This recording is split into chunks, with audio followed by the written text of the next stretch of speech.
Greetings, friends. Welcome back to another episode of Dreamscapes. Today we have our friend Nicolette Richardson from Jamaica. First interview from Jamaica. That's fantastic. I am truly international. Starting to love it. She is the curator of resources for millennials to live their best lives at thegrownupmillennial.com. Also, thegrownupmillennial on Instagram. Link in the description, of course, if like me, you can't remember how to spell millennial. There are two L's and then a third L, if that helps. But anyway, right back to Nicolette in 2 seconds. Would you kindly like, share, subscribe, tell your friends? Always need more volunteer dreamers. You've seen in the recent past, there have been some weeks I didn't have anybody to talk to, so I just played video games. I mean, that's okay too, but I find this more interesting. Currently, 15 works of historical dream literature available. The most recent one is, I always forget, The World of Dreams by Havelock Ellis. That's book 15, working on book 16. You can find all this and more at benjaminthedreamwizard.com. I'm going to pop that up down here eventually. That's it. That's my housekeeping. That's enough out of me. Back to Nicolette. Thank you for being here. I appreciate your time. Yeah, thank you for having me. We had a few little challenges, but that's the fun part, right? For sure. And everyone, you know, I tell everybody it's easy peasy. You can't do this wrong. Literally true. It's usually all on my end, technical difficulties included. Got to do our audio video testing beforehand. And we are now tied for the most trials with a previous episode to try and dial it in. But I always want you to look good, sound good. You know, as I tell folks off camera, this is not the Jerry Springer Show. I'm not here to embarrass anyone. This is an entirely friendly, collaborative process. We work together, so I'm rambling. I've had too much coffee this morning, probably. So why don't we go back to our actual guest? Enough out of me. Nicolette, what is thegrownupmillennial.com? What do you do? Yeah, so it's a great little space, I think, that I've curated over the years because I realized like my friends and I were going through the same kinds of challenges, but no one wanted to talk about it. Like we didn't want to burden anyone else with our problems. So we were all being a little bit insular. And even though we spoke every day or every few weeks, we would never talk about the things that were bothering us. And it just so happened that when one of my relationships was about to literally dismantle into pieces, we had this groundbreaking conversation that made us realize, wow, we were going through the same things, battling with the same challenges, and weren't able to verbalize that. So that's kind of why I created this space, helping millennials figure things out to live more meaningful lives. Because while we try to do things on our own, it's not always possible to get through life on your own. Oh, yeah. There's a lot of layers to that. I mean, the first thing comes to my mind, I'm a big stand-up comedy fan. I don't know if you know a gal by the name of Eliza Schlesinger, I think is her name. Just some Netflix specials out there. And one of them is titled Elder Millennial. And it's like she's trying to give advice to the other millennials. Here's what I've learned, learn from my mistakes and my successes too. So when I heard, thegrownupmillennial.com, this is the first thing that came to my mind. I have to check it out. My stand-up comedy like little catalog is very thin. It's just like the Kings of Comedy, Cat Williams. That's it. Maybe some Dave Chappelle in there. That's it for me.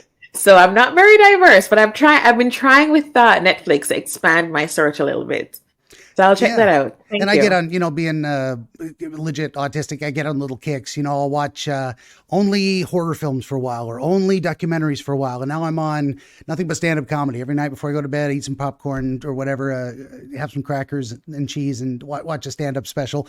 I consider them, really, as much as they're going for jokes and they make a joke out of things that are often serious, which is great. We need levity, but there's a message in there too. They're also very insightful. I mean, I call them stand-up philosophers, which goes back to Mel Brooks, his History of the World Part 1 movie. If you haven't seen Mel Brooks, hilarious. I'd recommend that too. It also reminded me of the idea that, so you're in millennials and I'm kind of a mid to early Gen Xer. I'm like 45 now. So I'm also trying to, on the cusp. Yeah. I'm trying to give back to the following generations as they come along. I'm not trying to, hoard any wisdom to myself or whatever I can share. I think it's a very important thing. And this ties in with the theme of, by the time people see this episode, they will have seen a couple of the past recent ones. And there seems to be recently, there's little bubbles and ebbs and flows in the zeitgeist of the world. A growing trend of people sharing their story for the purpose of helping others, not self-aggrandize, not narcissistic. Look Yeah. at me and how perfect I am. Look at how imperfect I am. Know that you're not alone. And here's anything I can offer you to make your life easier. If that can just be a trend that just grows exponentially in the world, that's what I want to see.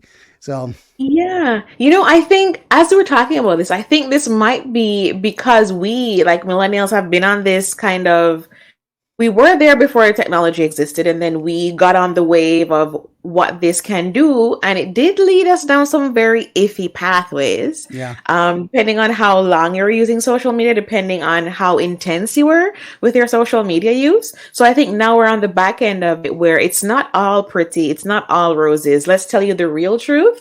And I think Gen Zers are coming up in a time too where it's half like, let me show you the flowery things, and half, let me just come on here with no makeup and tell you the real story. So I think we are trending in the right direction, hopefully, with most of the content that folks are consuming. But you do have some spaces still that it's still a little bit tough if you're just navigating things on the internet, for sure. definitely. And I'm a little bit, so you hear people say social media has not been good for us. There are people who are kind of social media doomers in that way of like, this technology was a disaster. It's going to destroy us. They're half right, in my opinion. This is where I'm going with it is you're not wrong. There is tremendous potential for evil, so to speak, or evil outcomes or evil intent. But there's, I class it as just broadly communication, and communication can be right or wrong. It can be good or bad. It can be helpful or hurtful. It's taken us a while, and I think we are, as you said, getting closer to the idea of learning how to use it wisely. It's kind of like a most force in the world, in the universe, is neutral. The laws of physics, it doesn't have morality. You can push a rock to get it out of the way so you can farm. You can push a rock off a cliff and drop it on someone. Rock's a rock, gravity's gravity. You got to use the tools properly, and only humans can decide. Yeah, I'm just saying there's that difference there. And I think we've come a little bit further away from, social media activism used to be like hashtag this. I think we've come a further away from there. So if I'm going to use a hashtag, there's going to be like some kind of fundraising campaign or some actual way that I'll help. So I love that we're trending in this direction, and I do hope that we continue, because I am with you. Social media can be harmful. We've seen it be very, very harmful in the past, especially to younger folks. And that's not really ideal. We also see it being the main flagship of consumerism. We are taught to now buy things instead of dealing with our emotions. That's not great either. But it is still a very useful tool. It brought us together. Without it, we wouldn't have had this kind of conversation. So it is still useful. Yeah, I think it's definitely comes down to the human actor that's putting the tool into play. You gotta make your choices. You gotta say, what am I doing? What am I doing with this? Yeah. Am I going to use my words to help or hurt? Am I going to use this computer to learn how to make things, that help or hurt, or communicate things that help or hurt? We gotta really think about our choices and why am I doing this? What am I trying to accomplish? Absolutely. What's the purpose? Speaking of the purpose, want to get back to your actual, your content curation for your website. It's kind of hacky interviewer questions, but asking like, are there things that stand out in terms of what users have found most helpful, what you thought was the best contribution from you, like something like blew your mind, you're like, I need to tell everybody, anything like that? It's so funny that every time I write something and I'm like, this is something from or record something, because there's also a podcast element. I feel like this is from the heart, but I'm not sure if people will resonate with it. The most opened or the most read blog post has been, am I outgrowing my friends? So it shows that there is some kind of disconnect with us as our friends are, growing with us through our adulthood, and also making friends in adulthood is a lot different than we thought it would be. So I was really surprised by that, because I was literally just writing about my own experience, and how that has affected me. And then recently I released episode 87 of the podcast, which is just a solo cast of me talking about why we need to talk more and have deeper conversations. And one of my friends sent me like a 4-minute voice note, just about how that really resonated with him. And he's really been withdrawing a little bit, and he realizes that sharing is more helpful to him in these situations. So it's always the things that you least expect. But yeah, I think that's why you have to be passionate about what you do, right? Because people will see that in the work that you create. And I'm continuing to see it even as I struggle with imposter syndrome. I'm continuing to see the impact of the work on the internet. Yeah, no, I resonate with that too. The idea of imposter syndrome, true, because I'm like, I've given myself this title of wizard, and I think I'm trying to embody that, my concept of it. I'm not going to pop out a magic fireball. That's not how it works. But mythologically and psychologically, this image of the wise elder who appears to know things that other people don't, and can accomplish things that other people can't, or and can share that wisdom. So that concept of a wizard, but. In the very beginning, I'm like, that's a clever title, but I feel a little silly. And now I'm like, hopefully I'm on that road. Hopefully I'm really, once I hit 1,000 episodes, maybe I can call myself a real wizard. but I don't think there's anything wrong with embodying the ideal in practice as much as you can and going with that. This is what I want to be. So it's as much aspirational as it is actual. Mm-hmm. And I think sometimes the things that we put in our heads, the things that we want to achieve, it's like, do you really have to reach 1,000 episodes to be a wizard? Like, it's really about the people you've impacted. There's no way now to know how many people you've impacted by the episodes, but you have this Discord server bringing people together. You have all your other platforms. So why are you not a wizard right now? I'd like to think that, you are what you do in a way. Yeah. So if I provide something of value, at that moment, that's what I was. I think we do that with a lot of roles in life too, and it gets interesting because psychologically, maybe you talk about people wear masks, and we do that. We kind of put on our game face when we go to work. You got to interact with other people in a certain way to keep things copacetic, get the job done. But we're also embodying roles that have uniforms, exterior signs of our what we're meant to be doing, the box we put ourselves in by choice. And also behaviors that go along with that, if someone is going to wear, say, a police uniform, they need to live up to the standard of protect and serve. This is what the box is, and this is what you do in that box. If you're going to be a parent, this is what parent does. If you're going to adopt the role of baseball player, you better come with cleats and a bat and a glove ready to play the game, because that's what you're there to do. You show up in a helmet and shoulder pads and a football, you're not playing baseball. It's not the right role for the circumstance. And that doesn't even say one role is better or worse than another, but it's very much fitting to the environment and the needs of the moment. I'm rambling again, but I think you get the idea. No, I absolutely get the idea. And I recently published a poetry collection called The Years I Lived Inside, talking about really how I was managing reality in a pandemic, and also bringing together some of the realities I heard from my friends. And it's interesting because it really allowed me to look into this idea of performance and how much we perform on a daily basis. That's why so many of us were, I don't want to say crushed, but we took the pandemic on personal. Like, it was very difficult because we were just used to churning out this performance every day. And then by the time we got home, we were too beat to even think about anything else. So we were just used to the whole cycle. Now that we weren't able to do our whole routine, the whole pretense, the whole performance, we were at a loss as to who we are and what we are. Yeah. We had so much time to just listen to our thoughts that we were probably going to go crazy because we never had that time before. So I think that's why I kind of focus a lot more on those introspective kind of moments now since the pandemic. Listening to myself a little bit more, going back into meditation out now as the silence almost becomes deafening, because it's easy to lose who you are in the performance. Oh yeah, and that first thing that just popped into my head was an old tweet from forever ago. But I was dwelling on the idea of social media being a performative thing as well. And that's one of the downsides that I think people are getting to know right now is, what are you looking at on Instagram primarily? You're looking at the either staged or selectively chosen best parts, moments that maybe only happened for 5 seconds. And now it lasts forever because there's an image or a video of it. And people look at that and go, wow, their life is so perfect. Why aren't I that good? I mean, we get down on ourselves about that. And you're like, you had a moment like that yesterday, but it just happened. You didn't capture it, but maybe you also don't remember it. We kind of have a memory bias for the negative, and that's psychologically over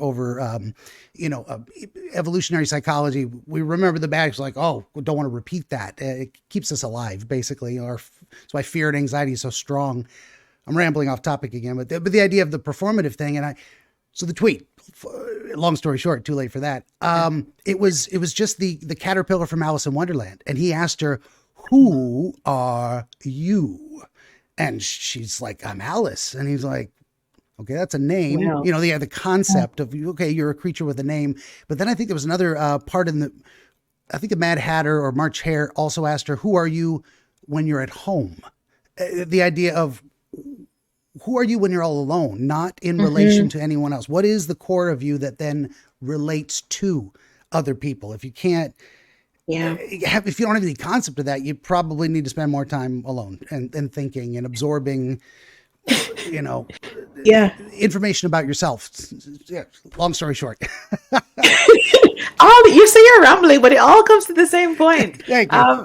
I was having a chat with someone. I can't remember which podcast episode it was, and she was saying we're comparing our absolute worst day to someone's filtered best day staged picture on Facebook and Instagram, and it's not fair to us, right? So I'm trying to tell myself now, as much as possible, it matters more about how my life feels than how it looks. Like if it doesn't look like someone else's like picture perfect kitchen and their stocked fridge on Instagram, that's okay, because I am happy and okay in my life right now. I know who I am and I'm okay with that. If it doesn't look picture perfect or Pinterest perfect, that's fine, because it's still my life and I know I'm secure in myself, and that's okay. That's enough for me. Yeah, that's very powerful. It seems like that's something we've rediscovered. I think if we go back into the recent past or even distant past, we knew the difference between real life and a portrait. I mean, this was obviously the person stood there for hours, possibly days, while the artist did little strokes. That's in no way represents real life. It's a portrait, and then we got into pictures, and they were obviously, weird. 100 years ago, 150 years ago, nobody smiled in photographs. No, it was just staring into the camera. Yeah. This is very serious. And then, but we kind of lost that a little bit. Started to be fooled by there are kind of successive approximations. We're getting closer and closer to media that kind of looks like reality. Film did a big deal with that, with audio and sound and color. And then we get the more pixels packed in on our eyes. I've said, slight tangent there. I think we're going to hit a point where they can make pixels so small that the photoreceptors in our eyes can't distinguish between a picture of a window looking outside and an actual window looking outside. I think we're going to get pretty close to that. And we got to keep in mind, this is not reality, no matter how much it looks like it or might feel like it. Yeah, I mean, I can't recall which movie I was watching with my husband, I think a year ago. And they created this video that was like the person saying something. And I'm like, oh, this is so cool. And he's like, this exists. I'm like, what? Yeah. He's like, yeah, deep fake. And I was like, what? Huh? Yeah. And I went on a whole thing. I was like, this is mind blowing and a little bit scary. I'm not going to lie. That this exists and people can do this for good or not. So yeah, we are scarily close. That's going to be a new technology we're going to have to deal with, because what do they do? Like in, say, in courts of law, you're accused of a crime. They're like, we have video. That's you. And you're like, that's not me. That's a deep fake. Okay, now prove it. How will you know? Well, how can they prove that? I don't know. Hopefully we're going to figure it out, but that's something that needs to be figured out for sure. Otherwise, no, that's a very scary thing. I was going somewhere else with that too. The idea of reality difference. There's a guy, his name's Wokel Distance on Twitter and on YouTube. He did a great rant about, and I'm not gonna do it justice, but the idea that I think he's got a son, and the son was like, I want to get a strawberry slushy, and he's like, then that set him on this path of like, once upon a time, strawberries were tiny little berries. And they had a particular taste that wasn't too sweet, but it's a berry. It's nice. Then we started growing larger strawberries, and then that became the icon of the strawberry. It kind of almost look like a heart shape with it's very luscious and bright red. And they never looked like that until we started cultivating them. Then someone said, well, I can distill that down into the a strawberry syrup, and it's extra concentrated sweet and a very strong strawberry flavor. Then someone said, I can synthesize that in a lab, and they put it into Jolly Ranchers. Then someone said, I can take a Jolly Rancher flavor and I can put that in a milkshake type, slushy. And we're like 6, 10, 12 series of realities removed from what an actual strawberry used to be. Yeah. And now just the icon of a strawberry is associated with strawberry and not the actual berry or what it used to be. He calls it something like a hyper reality type of thing. That's what we're getting into with the social media stuff. Yeah. And there's so many stories like that, right? Because like half the food we're eating isn't even real. So that's where we are too, because we've been around so long and we know what existed before technology. Maybe we'll be okay, but like, what says the generation after us, like the younger millennials, even who are at a crossroads in terms of using social media for life and also realizing that social media might not all be real. So that kind of disparity is going to be interesting to continue to witness. But we're in an interesting place. I'll just sure. And it is. I'm with you on that too. Because like I was born in the late 70s, so I actually existed in the world of payphones before and people had car phones in the 80s, but they were like, it was a whole thing. It was a giant bag, and it had like, I think it was actually like a satellite phone or something, because we didn't have cellular towers around. That's a new thing. I remember the very first connection to the internet I ever saw. You had to take your phone, the handset off, and you put it on a cradle, and you could listen to it, dee-doo, dee-doo, dee, making all the sounds. And we were on there, my friend and I, in 1989, doing a little text interface on a bulletin board. They used to call them BBSs, bulletin board systems or something like that, servers. And to see it evolve from there. Crazy. And then also, so you're on the cusp of that too, in terms of like, you had the world before like the iPhone, like 2007 or whatever it was. Like, here's a phone that, we used to have the flip razors, and now here's a phone that I can actually access the internet and show you pictures and video. And then social media took off after that. So there's definitely people being raised in a world where those things always existed. That's the new reality. It didn't, it reminds me of the transition from the, horse and buggy to the automobile. Revolutionary. Mm-hmm. We've seen a lot of little revolutions.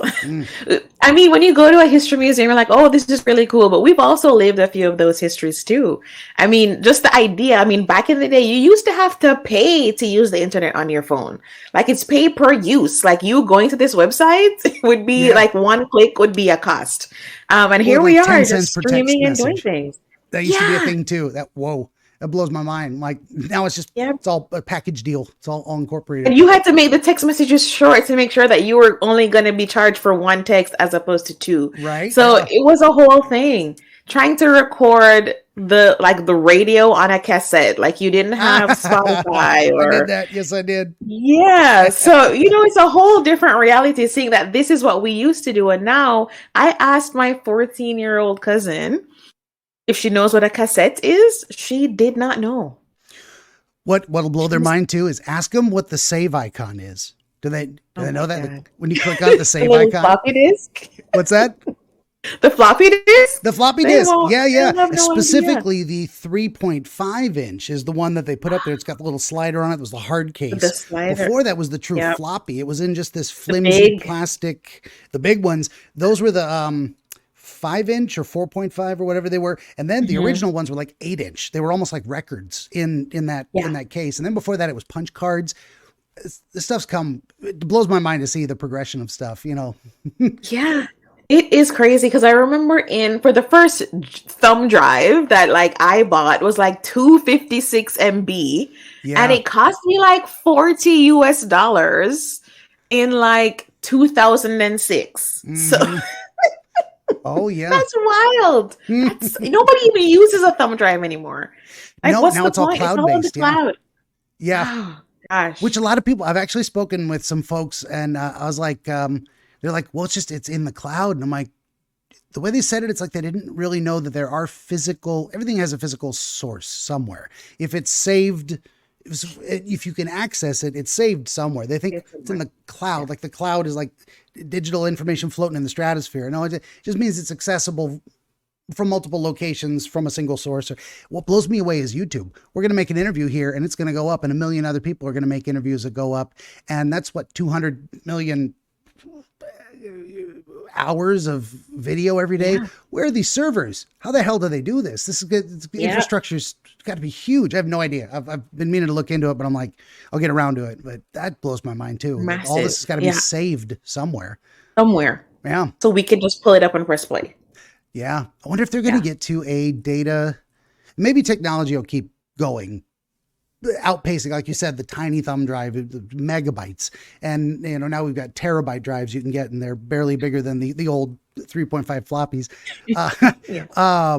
So maybe that'll keep up. But I wonder if, say YouTube is going to have to hit a point where they're, hey guys, anything 20 years or older, we got to let it go. We can't. We're out of room. Because sometimes you got to, compress your hard drive, delete some old photos or whatever to save some room.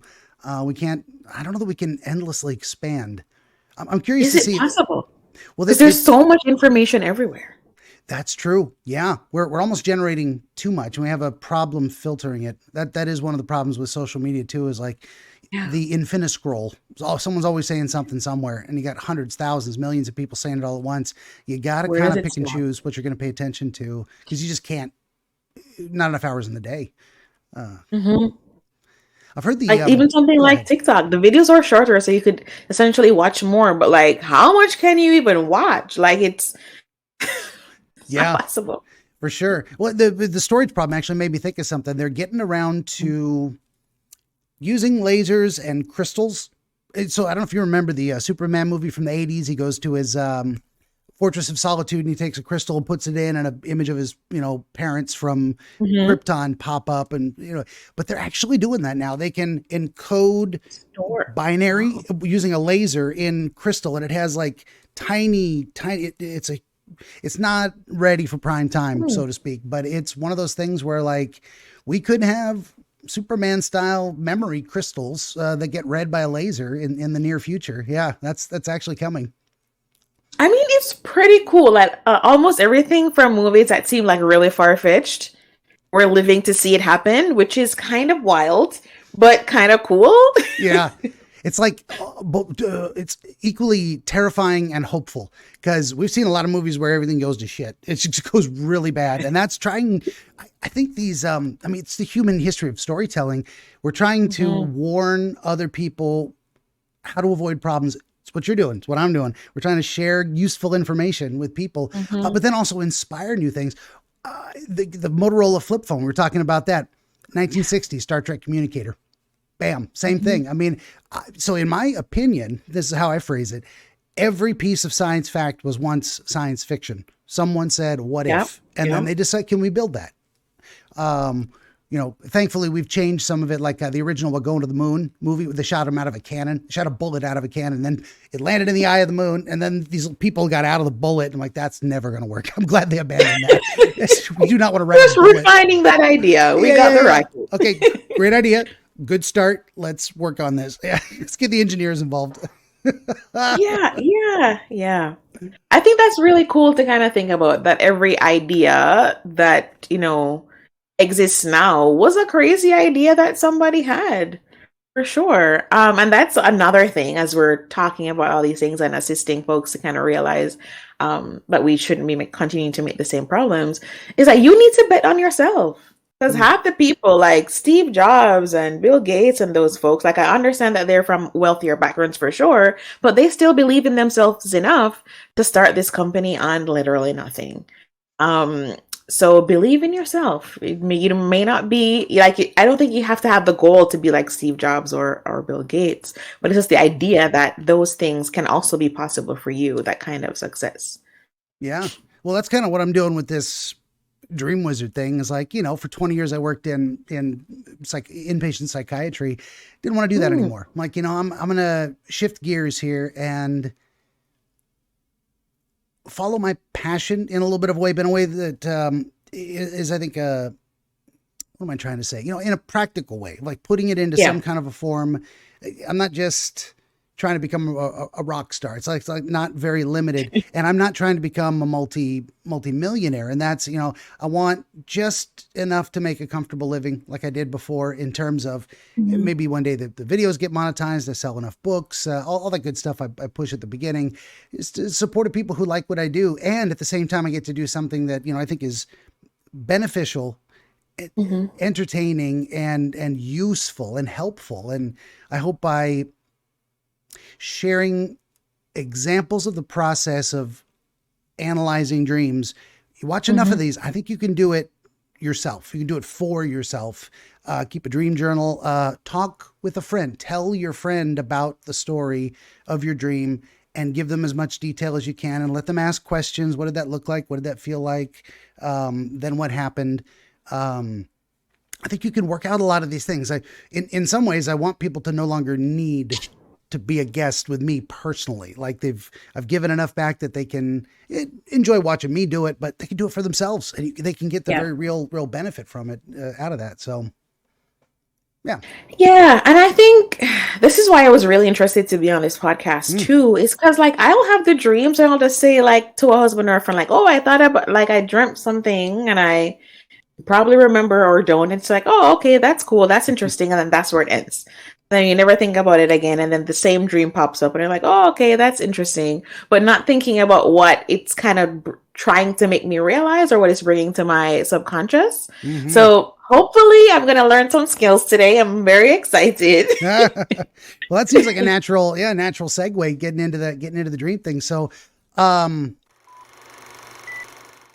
Benjamin the Dream Wizard wants to help you pierce the veil of night and shine the light of understanding upon the mystery of dreams. Every episode of his Dreamscapes program features real dreamers gifted with rare insight into their nocturnal visions.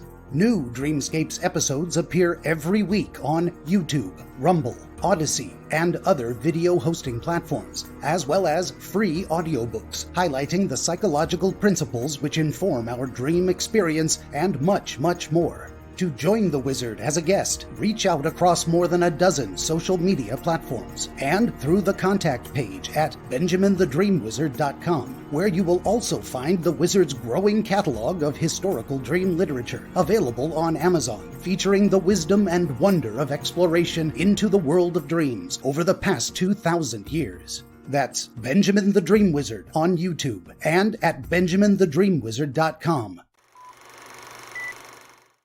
What was I going to say? You were mentioning, so personally, and it's all highly personal, personally, I will often wake up in the morning remembering I had a dream, and maybe a couple almost fragmented, fuzzy images, and nothing else. I never have a story. It's just something like, I think I dream too deeply. And by the time I'm awake enough or almost awake enough to remember it, it's kind of over. I'm coming out of it. It stops too quickly for me to hang on to anything. I've got like 5 dreams in my entire life that really stayed with me. And I think it can be that rare. Like most dreams, we're just kind of processing the day and maybe nothing spectacular. And we're not really facing any challenges that are so intense we need to really dwell on it and have a meaningful, intense dream about it.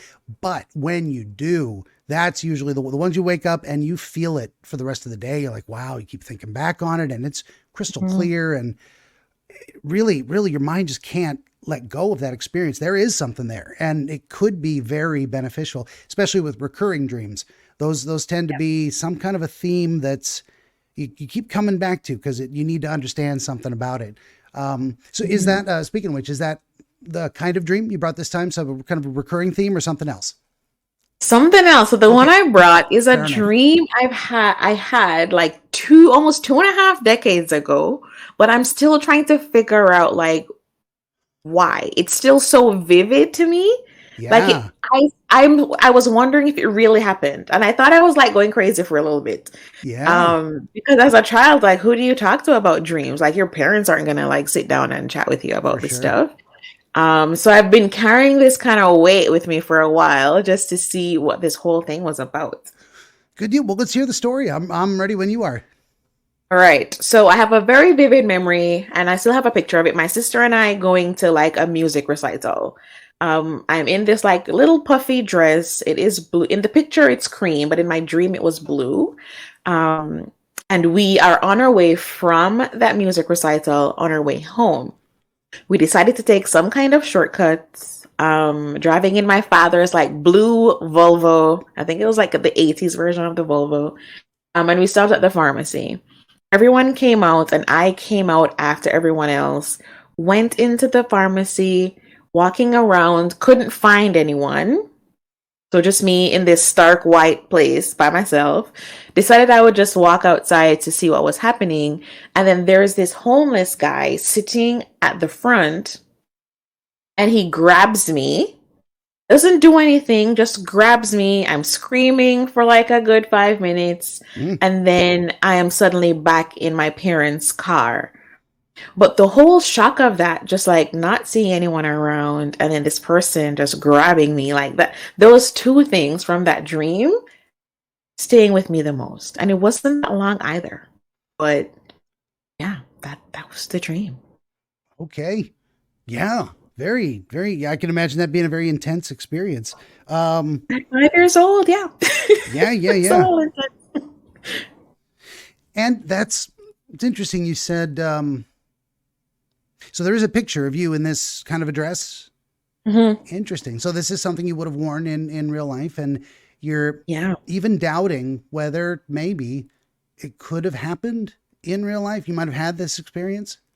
Yeah, because I used to sleep like really deeply in the car. I remember once we were on the way home, and I slept the whole ride. I got up and just started walking out of the car. And then my mother called me back, and she's like, "We're not at home." And then when I finally opened my eyes, I was like standing in the middle of the gas station. Mm. So I used to have those little moments where I would like zone out for a little bit in sleep. But then when I woke up, I was like bathed and everything at home, and the dress was like already packed up and in the wash. So I'm just wondering, like, did it, I don't think it happened because on the way home, I don't recall us going this way, and no one else said anything about this. But Yeah. it felt so real.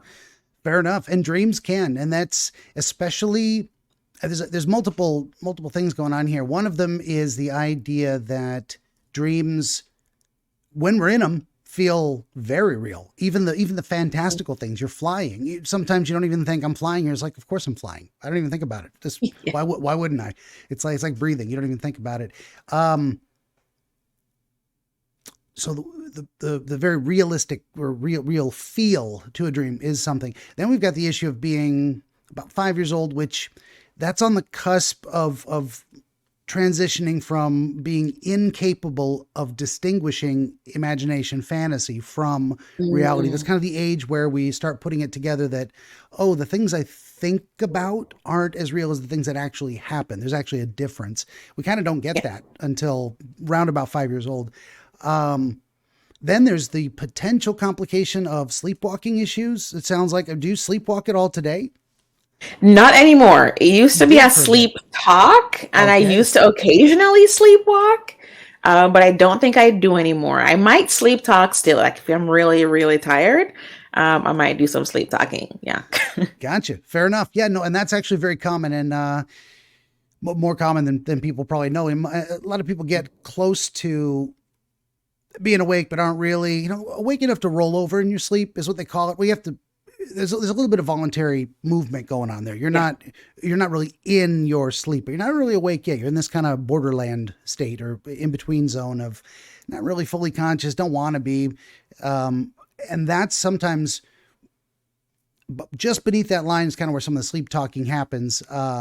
You're you're thinking about something you want to communicate to your partner in bed, and you just start saying it out loud, or you're speaking as if you're talking to someone else who isn't even there, or you're talking to yourself out loud, or you're laughing about something. Known lots of people that do that. So, but it's all kind of Mhm.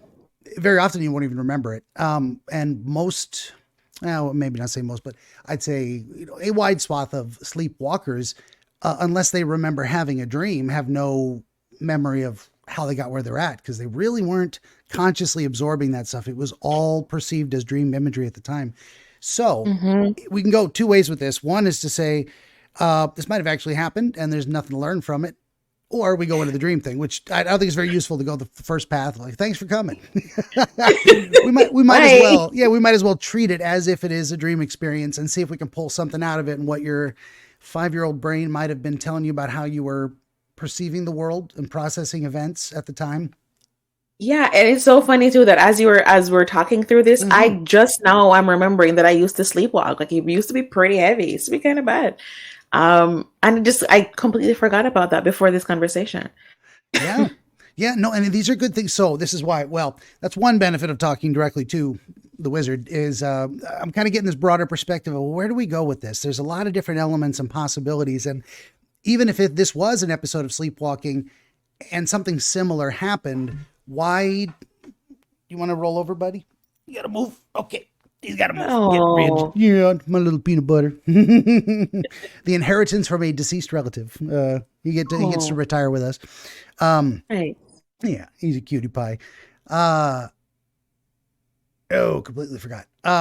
You could have been having a sleepwalking episode, and this is still the dream that happened within it. So none of that means it isn't relevant, but it was definitely intense enough that whatever we get out of it, I think looking at it a little closer is going to give us something useful to you, I hope.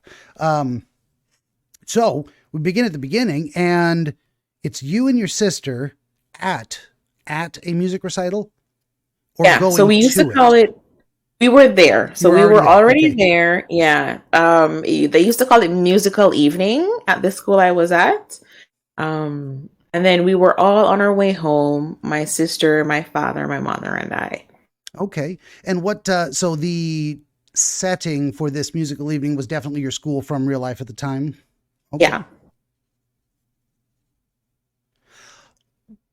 Do you remember being on stage or just being in the lobby, knowing a performance had concluded? Where were you when you started? Yeah, that's funny. I don't recall being on stage at all. I just recall us being there because we could all see the chairs and the stage, and then just us leaving, walking to the car.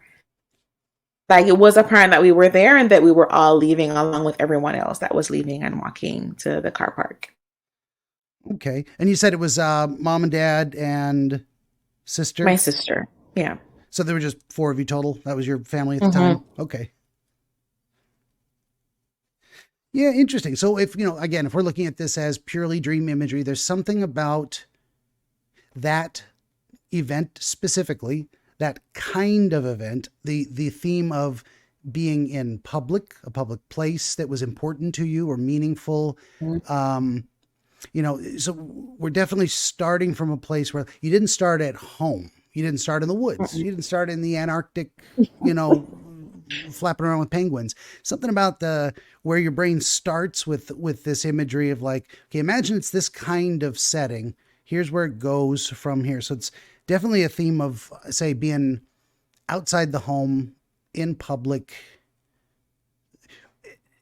Again, I'm not drawing any conclusions from this yet, but this is where my brain starts going, and I start throwing out little stuff of saying, what is it about being away from home at an event, say, and then attempting to get back home and having this adventure of this experience happen that is meaningful to you. And you don't have to have an answer right away, but if you think of I didn't. Now that I'm thinking back, my brain, sorry, is kind of like a photo album. So I'm going back to the picture, and I think when the picture was taken, there was an argument at home about what we were all supposed to wear.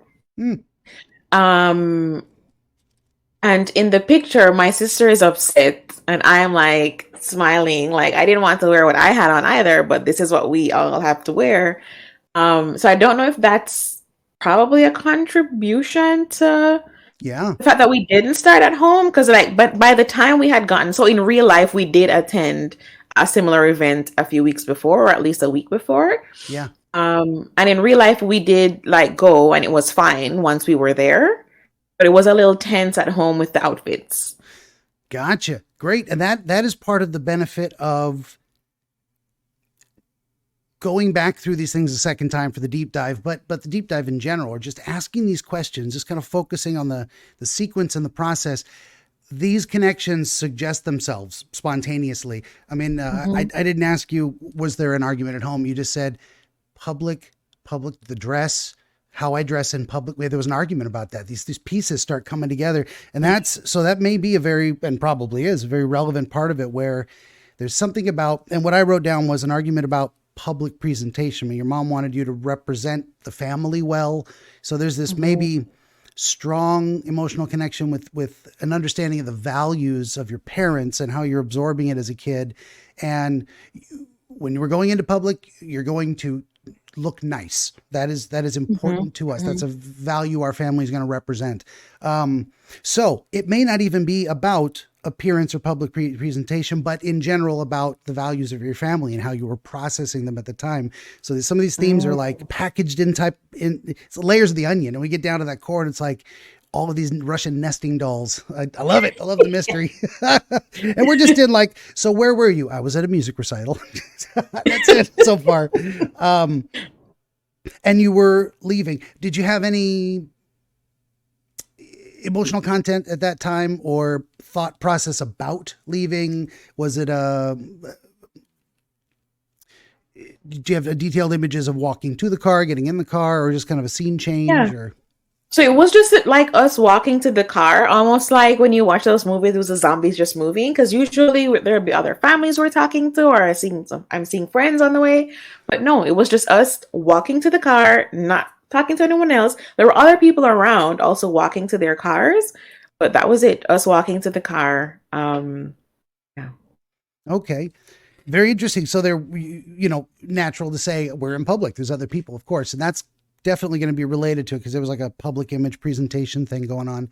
But also the idea that it really isn't about the other people. They're there. They're more scenery in a way. Like they might as well be trees. You're walking in amongst the trees. You don't have any interactions with them. It didn't seem to be, and sometimes that's how it works with our deeply held beliefs and stuff. It's not even about us in relation to other people. It's about us, what we believe and why and what's important to us. And then we carry that to other people, but we're not getting that from other people. We do sometimes, but apparently in this case, maybe not. A lot of speculation here. Don't hang on to any of it, but this is what comes to my mind. But you're not interacting with other people. They're not obstacles in your path. They're kind of irrelevant in a way. They're just present.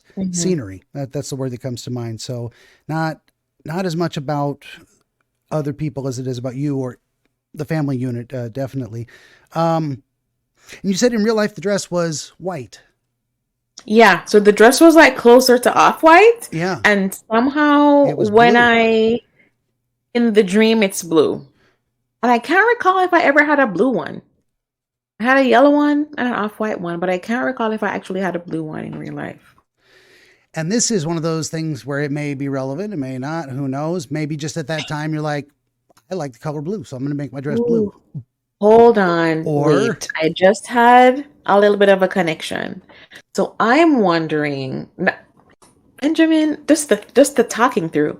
I'm wondering whether it might have been, so not even just the journey to the pharmacy, but in the pharmacy with the lights on and the blue dress. My grandfather had died a few weeks before that.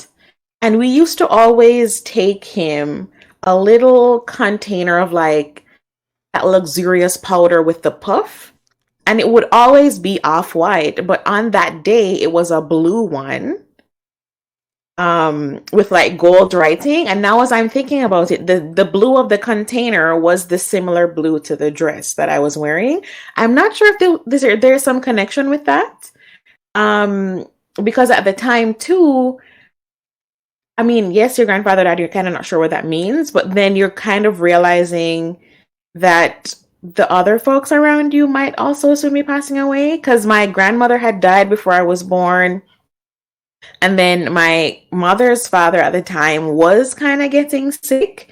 So I'm not sure if there was some kind of isolation thoughts going on there. Yeah. But yeah, now as we're talking through it, I'm just remembering that the blue from like that powder puff was the blue of the dress I was wearing. Now, when you say powder puff, this is You're getting a container from the pharmacy, so there's medicine of a kind, or Yeah, so the powder, it was just literally talcum powder, but they used to come in like some circular containers okay. from like a fancier brand that my grandmother used to use. So we always thought it was good gifts for them. And there was like a translucent container that it would come in, and it would have a puff that you could put over your hand and like pat on the powder. Okay. And that whole casing that time was blue at the Interesting. time of Well, his I would passing. say it's more relevant that that's what popped into your head as we're talking about it. Um, you know, let's say that it is relevant because it occurred to you, because some connection that was like, wait, that was like the blue of that talc. And that made me think of my grandfather and that he had just recently died. Whoa. And all of this. So there's something, definitely something in the dream. Did you, an address is, so there's a lot of different ways you could say you're related to someone, and there's related by blood, but there's also the Mhm. relationship. There's relative things that you, so if your grandfather always wore a blue suit, that was his favorite suit, and you put yourself in a blue dress, you could say I'm wanting to dress like him. There's some manner I wish to be similar. But this was like the maybe You that, know, I think yeah. that as you're saying that now, I think that might be the connection because I remember going through and I kind of felt weird not having more vivid memories of him because for the entire time that I knew him, he was in a home. Mm, And I'm not sure if I just chose not to remember him in the home, but like I see a figure in the chair, but I can't see a face or I can't mm. make out the clothing. So maybe I just tied it to that one container of powder that I remembered because I for some reason I can't make him out in his later years and we only have pictures of him younger. Yeah. Yeah, it's very good too. I knew there had, I was trying to tease that apart a little bit, look inside it, the idea of what is this connection? What would the blue of the dress be like the talcum powder? And the powder is very often, it can be an appearance thing. You're trying to get rid of shine on the skin. You're trying to decrease the amount of sweat if it's hot. There's different ways to use it. But again, also very related to exterior appearance, or Mhm. sometimes clothing is uniform, as we were saying, like wearing a uniform, adopting a role. Definitely a certain type of dress for a public musical performance. That's adopting a kind of presentation for a role as well.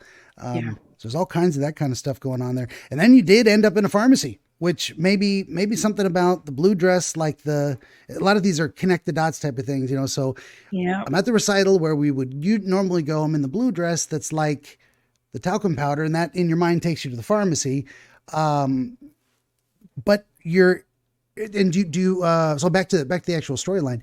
Do you remember the drive to the pharmacy, like any scenery, or kind of No. like no? Then we just drove, It and was just like dark because I mean the car was tinted, so you just saw like some street lights, but I don't remember anything significant about the journey from school to the pharmacy or from the musical event to the pharmacy. do you remember having any interactions with parents or sister? No, it Okay, just was quiet. It's nothing. No one said anything. interesting, yeah. And I don't know if that's significant or not. Sometimes our brain is what am I trying to say? Sometimes it skips over things that aren't really that important. Like, there Hmm. was no reason for you to imagine a conversation because that wasn't the point. Maybe. Or Or maybe the silence is. maybe the silence is the point. That's where I was going to. Yeah, yeah. The idea of Hmm. there was no communication, there was no camaraderie, there was no interaction. It's almost like you weren't there together. You were there at the same time in the same place, um, Yeah. moving in the same direction, but like it wasn't. You don't remember your dad singing and your mom cracking jokes and No. punching him in the shoulder. You don't remember bickering with your sister in the back seat. There's really nothing. You're imagining yourself there, and again, your family almost props in your internal drama that's going on, which is not Mhm. unusual. You were saying about being 5 years old and not having memories. We just don't. I mean, I have like maybe one strong memory from two from when I was like 4 years old, and one involves watching my dad build a tiny little brick retaining wall and just hanging out with him on the sidewalk, and the other Mm. was exploring an old field near an abandoned barn, and I stumbled into a tiny ditch, and there was barbed wire there, and it got stuck on my pants. And Okay. my friend went to run that guy. This hilarious story. My friend went to run for help, and I'm sitting there like, because he can't help me. I can't get out of it. I'm not hurt, I'm not bleeding or anything. Barbed wires. I just can't get my pants untangled. I'm stuck in a ditch. And then it occurred to me, I could just take my pants off. And I did. And I wiggled out of my pants and left the pants behind and ran home in my underwear. And I'm like, I think I didn't even think of like, maybe I could untangle the pants and get them back. I'm just like, I'm going home. Screw this. I don't know what happened to my friend. If he came back with help and I was gone, it's like, there's just his pants. What's going on here? Long story short, but I don't remember much else. So no worries that you don't have many memories of a person you barely met, maybe a few times, didn't see him. You didn't have enough of a connection to remember a face, but other things, you knew he was important to the family. There were gifts given to him. Someone went out of their way to make a connection with him to show he was meaningful. So you probably latched onto that. Long story short. Then this all relates back then as well to the silence in the car, is that at that time you may not have been very able at 5 years old to imagine what a conversation occurring in the car would look like. We're a little better with imagery and events, very, very clear and distinct things, but fabricating a conversation 5 years old probably may not occur to us. So, my gut feeling is I wouldn't put too much emphasis on the silence, even though I've just talked about it for like 5 minutes. So that's what I do. I got to think my way out loud through some of these things. Like, is this important or not? I don't know. Maybe not. We'll leave a little question mark, but we can move on from that. Do you remember? But there was something interesting that happened. You mentioned there was a shortcut. They decided to take a shortcut. We took a shortcut. Yeah. How did you know it was a shortcut? Because store you saw the scenery change, or so the scenery did change. It came from like the regular 2-lane road to a more narrow road, and we were just parked like it felt almost like an alley, and we were parked just on this side of this alley to enter this really small pharmacy that was just like off the road.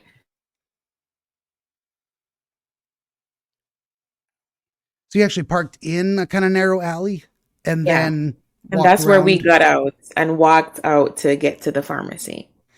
And it is interesting that you knew this was some kind of a shortcut, that stuck in your mind, that there's something about deviating from the normal, regular, or typical path, taking a different route.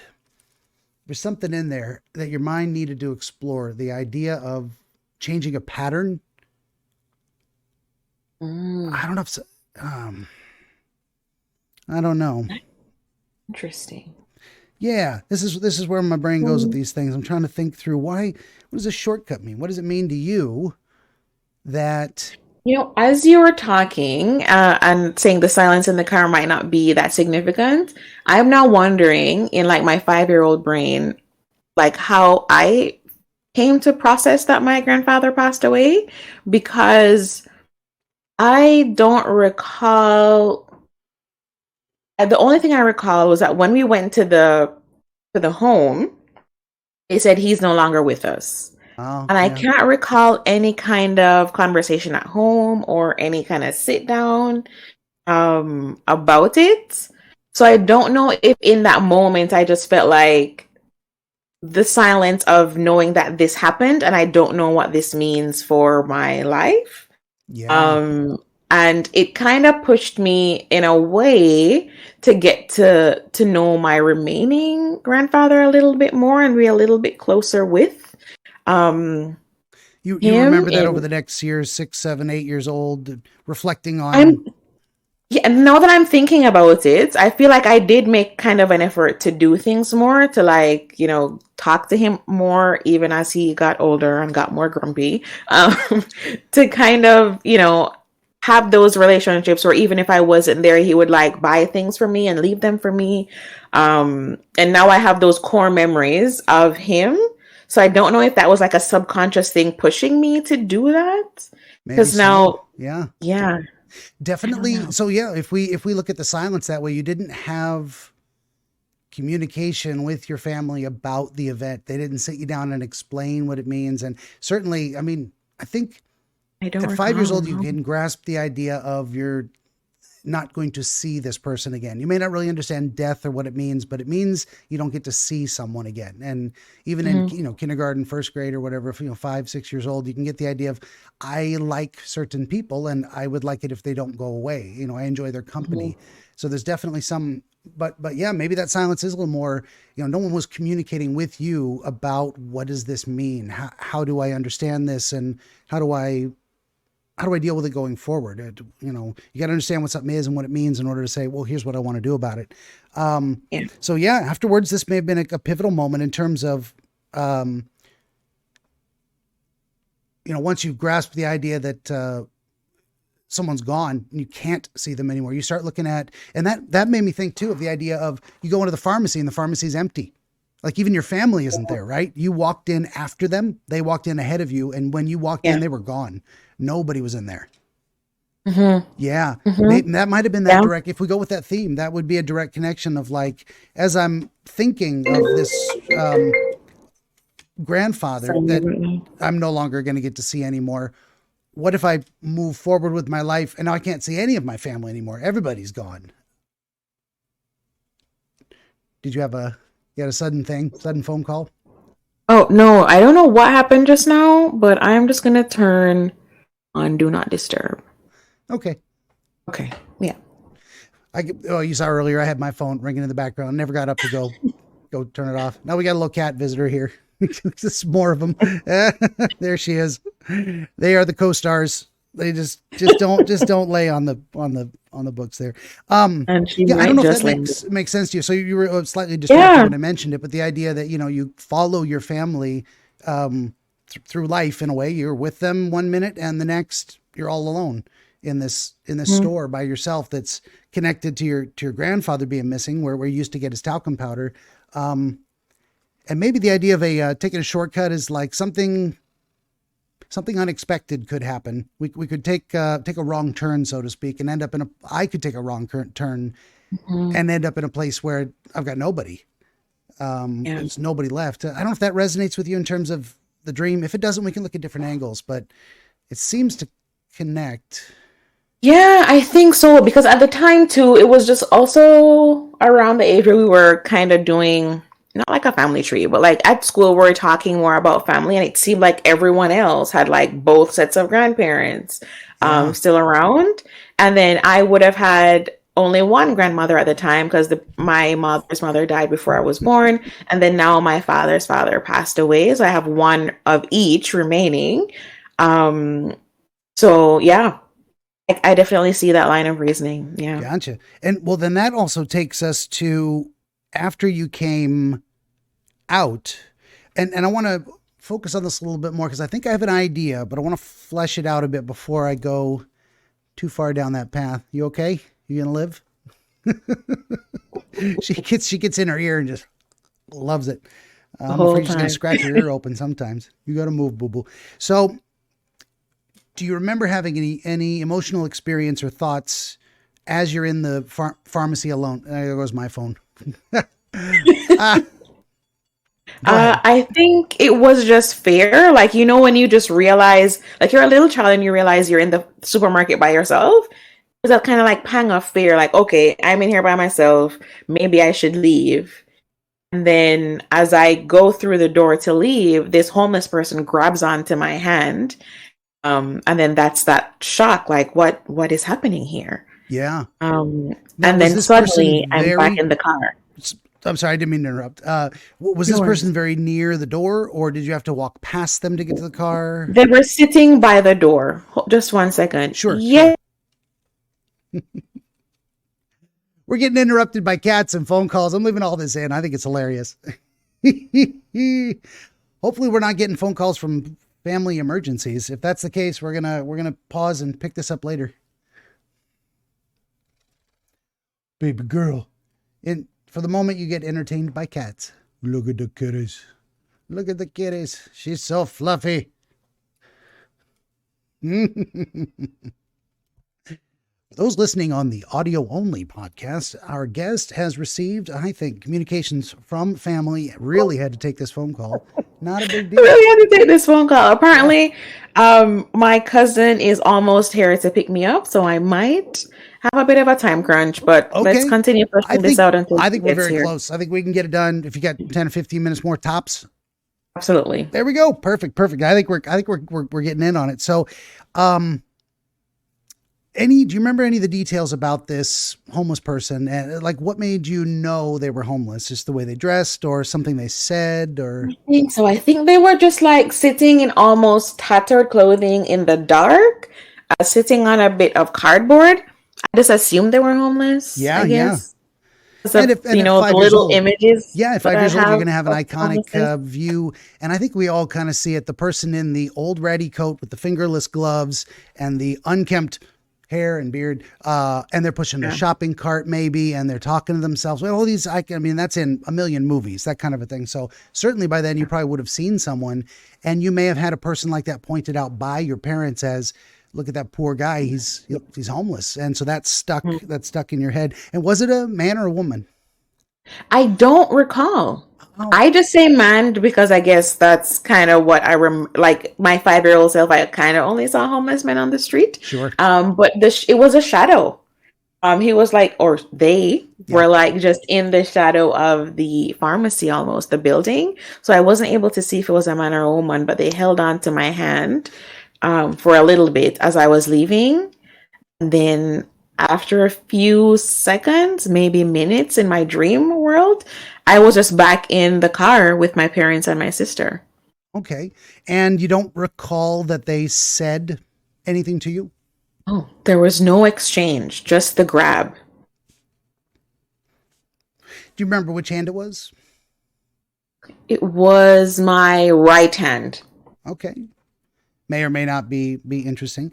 And you remember it being firm enough that you couldn't pull away, but painful? Yeah. It wasn't painful, Okay. but it was firm.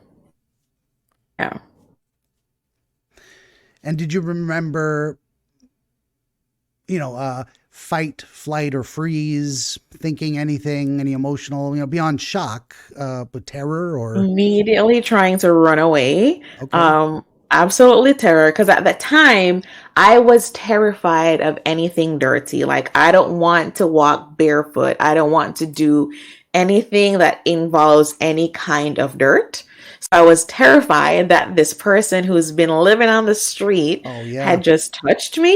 Oh, yeah. Um, so that was a part of it. And then the shock of this stranger actually accosted me outside a pharmacy.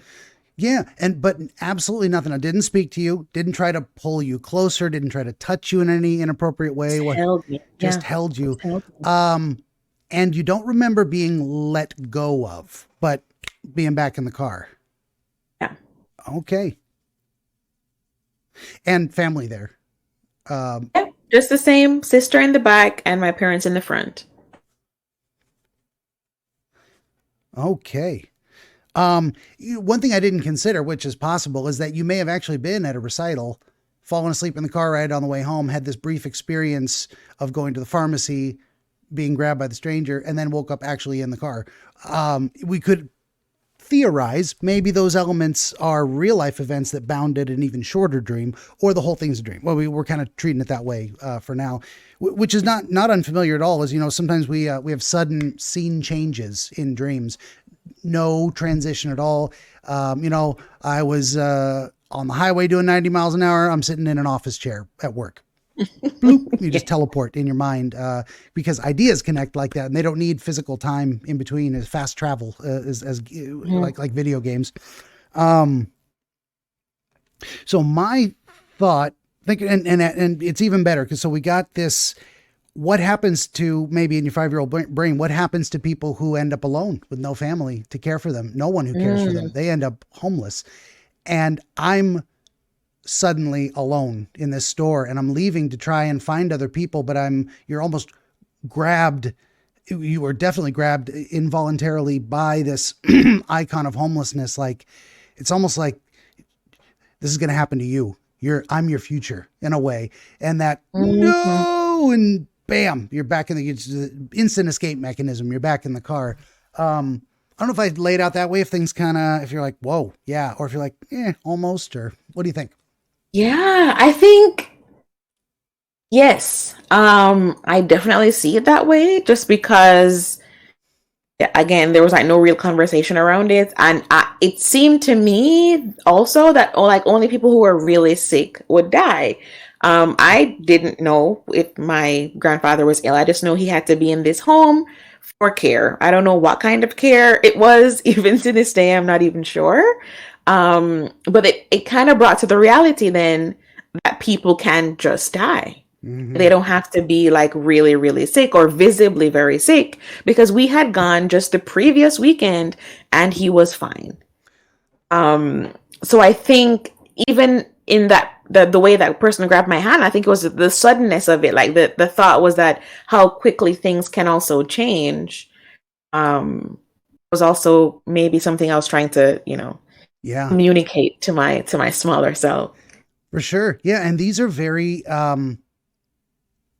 Oh. transformational traumas Mhm. that we all go through that are universal to the human condition. This idea of, we develop a an awareness of ourself, and then we separate fantasy from reality, and then we have events like this on the cusp of that where we're like, people can go away forever. My parents will probably go away forever. My sister will go away someday. Oh my God, I'm going to go away someday. And then for the first time in my life, we have this epiphany: I'm going to die. Everything dies. I'm going to die. And we have to figure a way to make sense of it in the world and say, how do I feel about this? It's like a shock. It's the idea of I've never had this thought before, and here it is, and I can never unlearn it. What is seen cannot be unseen. That kind of thing. One of the rules Yeah. of the internet, right?